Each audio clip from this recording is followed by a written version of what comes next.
স্থানে সভা সমাবেশ মানববন্ধন সহ নানা ঘটনার আরো খবর জানাচ্ছেন আবরার মাহি।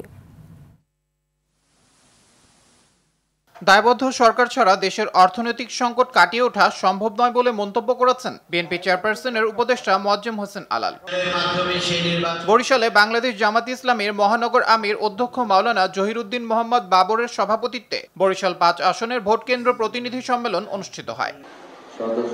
তৃণমূল পর্যায়ের সাংগঠনিক কার্যক্রম আরো শক্তিশালী করার লক্ষ্যে ময়মনসিংহের সদস্য সংগ্রহ ও পুরাতন সদস্যদের পদ নবায়নের সাংগঠনিক কার্যক্রম শুরু করেছে দক্ষিণ জেলা বিএনপি।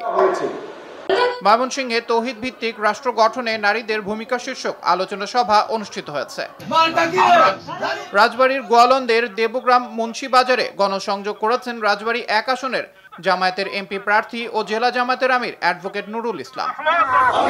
যশোরের ৬টি সংসদীয় আসনের সীমানা অপরিবর্তিত রেখে আগামী জাতীয় সংসদ নির্বাচন অনুষ্ঠানের দাবিতে জেলা স্বেচ্ছাসেবক দলের আয়োজনে বিক্ষোভ মিছিল ও সমাবেশ অনুষ্ঠিত হয়েছে।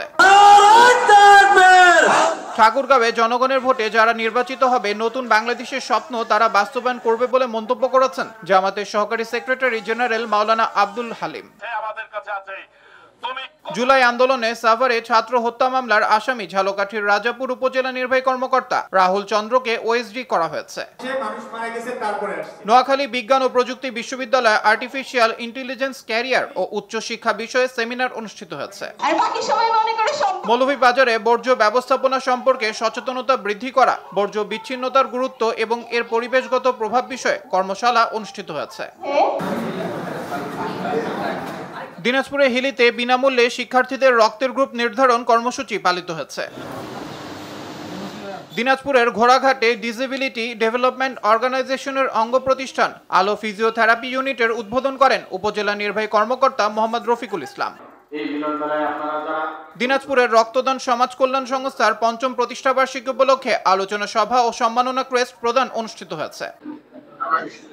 নোয়াখালীতে এসএসসি দাখিলে কৃতি শিক্ষার্থী ও বিভিন্ন বিশ্ববিদ্যালয়ে ভর্তি কৃতি শিক্ষার্থীদের সংবর্ধনা প্রদান অনুষ্ঠিত হয়।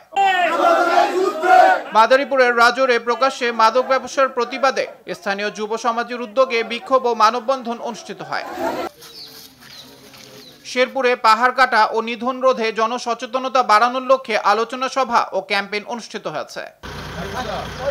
পরিবেশের জন্য ক্ষতিকর ইউক্যালিপটাস ও আকাশমণি গাছের চারা উৎপাদন ও রোপণ বন্ধে জনসচেতনতামূলক ক্যাম্পেইন অনুষ্ঠিত হয়েছে। আবরার মাহি, RTV।